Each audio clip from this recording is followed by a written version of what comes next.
I'm really excited because we have Tony Walsh of Wash. Yes. Sorry, I'm horrible with names sometimes. Of the Muck. Now, one of our favorite things here is the Midnighters features, and of course, the Austin Horror Society loves these type of films. Oh, we love them. Let's tell everyone just in a few sentences what the Muck is about. The Muck is about a woman named Laverne who comes home. It takes place in the 80s, so she's got the whole Jazzercise outfit on. thing going for her. Very reminiscent of the kind of Sigourney Weaver from Ghostbusters type of thing. And she comes home, and the house is empty, dark, ominous, and so she decides she's going to take a bath and get comfortable, and everything goes downhill from there. Definitely downhill from there. Yes, or down the drain from there, so to speak. So, what was the idea behind making this? Because you said like Sigourney Weaver Ghostbusters. I'm taking that was an inspiration for you at some point in time. Definitely. I mean, I've been a big fan of 80s films. Obviously, growing up, I'm 33, so I grew up on all those films, and that Creepshow, the Raft episode in Creepshow 2. So we just wanted to try and put something together that was quick and simple, primarily one location, but still utilize practical special effects because my company, Scotchworthy Productions, does a lot of that work as well. And we just wanted to try and gross some people out and have a good time with it. Oh, and it did the job. It was a great film. Can you tell us a little bit about yourself, about what's brought you to making films like this that you're making? Well, like I said, I've always been a really big fan of the horror genre. Just starting as a kid, reading scary stories to tell in the dark and all that stuff. And then as I got older, my parents started letting me actually watch the movies and everything. So 7 years old, watching Nightmare on Elm Street with my dad, in the living room when it was on Fox television, at 9 o'clock at night. And then I worked at a video store when I was in high school, and I started telling myself I can do this too, and it's been like that ever since. I've been professionally making films for 10 years now, and mostly in the horror genre. I just did a feature called High on the Hog with Sid Haig and Robert Zadar and Joe Estevez, which is more of a crime drama, so it's a bit of a step out for them as well as myself, which is pretty cool. But everything else for the most part is horror. And it's a genre I love. It's one I feel a kinship to, and so I really have no desire to leave it anytime soon. I liked the feel of this one because it's very much classic horror. As you have watched horror evolve into what it is over the years from what it used to be, how do you feel about that? I think that there's kind of there's a give and a take, and I think that with the modern viewers want something fast-paced. They have short attention spans, which is what's great about the Muck, is it all happens in 5.5 minutes. So you don't really have the opportunity as a viewer to get bored by anything. And if you are bored by it, then you don't like watching a girl take her clothes off and get eaten by a monster. So that's just my opinion. But, I feel like everything nowadays, like you look at the new Evil Dead versus the old Evil Dead, and it's like fast-paced, in-your-face, balls-to-the-wall gore, and it's great. I love it. It's totally a stark contrast from the original one, which is very tongue-in-cheek, very 80s style. And so I think that there's aspects of both themes that I think if filmmakers kind of tap into what people that are our age that grew up watching these movies that have magic in them, as the way I like to call it, like you watch Big Trouble in Little China, that movie's magical. Okay, watching that as a 7-year-old is like, oh my God, this movie's amazing.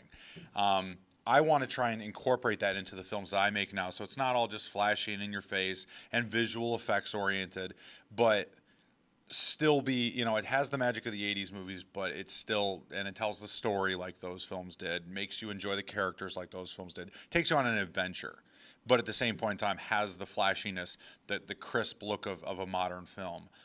And that's what we were trying to accomplish with the Muck in 5 minutes. One of the things I found really interesting is that you never really had a steady camera shot. They're always like peeking around corners, zooming over countertops, and it felt like she was being watched the whole time. And I that was the first thing I noticed about this film, is that your camera was always moving. Thank you.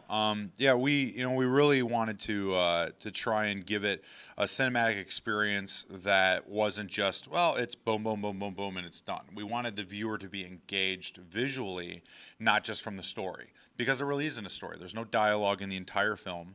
She hears an answering machine message, and that's the extent of it. So to us, it was a matter of, and I give a lot of credit to my director of photography, Robert Stern, and my production designer, Sarah Sharp, because they ultimately said, look, let's tell this slow and just give it that tension building through the camera movements and stuff, so that the viewer is constantly engaged, like I said. And I'm a big fan of Kubrick, so I'm not gonna complain. And Carpenter too. You were talking about the production of it. With the Austin Horror Society, we watched tons of films, independent films, shorts, and features, and your film looks amazing. Thank you. And it can you tell us a little bit about what went into producing this? How you all came together and made this, because it looks great. Thank you. Well, you know, I'm from the Chicago suburbs. Go Bears! And you know, over the years, as I've been producing films, I've been accumulating people to be a part of my company, Scotchworthy Productions, and they all do their own things too, obviously. You just collect them like action figures. You put them behind glass. Essentially, I don't take them out of the packaging, you know, because they're worth more. But yeah, you know, it's just a matter of you find good people that aren't just talkers; they actually are doing stuff too. And we're just fitting, you know, people into the pieces that have been missing, and as we go along, we find somebody on this project and then the next project, and so then coincidentally, the film The Muck is actually shot in the house that I live in. One of my nice co-producers. House. Thank you. Is it weird to go in that bathtub now? No, not at all. Not at all. I mean, I was actually Thursday morning getting ready to go to the airport to fly down here. I was taking a shower, and I just kind of looked down while I was taking a shower, and I smiled. Because I was like looking at the bathtub, I was like, this is where it all started. And it's cool because for somebody like me who has been dreaming of making movies professionally my entire life, to actually be at South by Southwest, which is a festival that people dream to be a part of, it's just really great to actually be here now and have people like you guys who are, you know, fans of what we do. Is, you know, it means a lot to us. So one of the things I noticed watching this that didn't really click to me is in a lot of these horror movies, a lot of bad things happen in the bathtub. Like Psycho, this movie, a whole bunch of other ones. What do you think it is about the bathtub that just is so frightening and people love to have bad things happen in it? Honestly, it started out where I was going to do a movie called The Muck instead of The Muck, and it was going to take place in the pond in our backyard, and, you know, kids fishing, something pulls on the line, kid rehooks the line, throws it back in, and a thing comes out and eats him. Okay, very, very similar to the Raft episode of Creepshow 2. Mm-hmm. And ultimately, I didn't want to make my effects supervisor Jason Kane jump in the murky water and have to like create this garbage bag monster or anything. So I said, let's bring it inside and make it easier. That way, if it's raining or whatever, we don't have to worry about weather. So then I started tooling around with the idea of it being the muck coming out of the drain while a guy's washing dishes. And then the more I thought about it, I was like, you know, I'm not a pig, but I think that horror fans would much rather see a woman doing something as opposed to a guy doing something.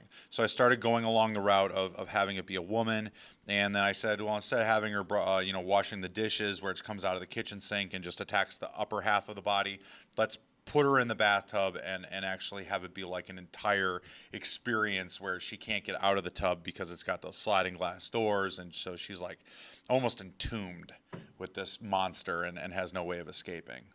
And it's a really effective what she's attacked by. Can you tell us a little bit about that, creating the muck monster? Muck? Yes, can you tell us about that? Well, you know, we kind of went a couple of different routes. We had been talking all along about just doing a puppet because, like I said, we pride ourselves on our practical special effects. So we started with the concept of just doing a puppet, essentially a hand puppet. If you remember from Friday the 13th Part 4, Corey Feldman's got the little hand puppet, and, you know, he's showing the dude. And stuff like that is really easy to do, and it can be very convincing as long as you keep the elbow off camera.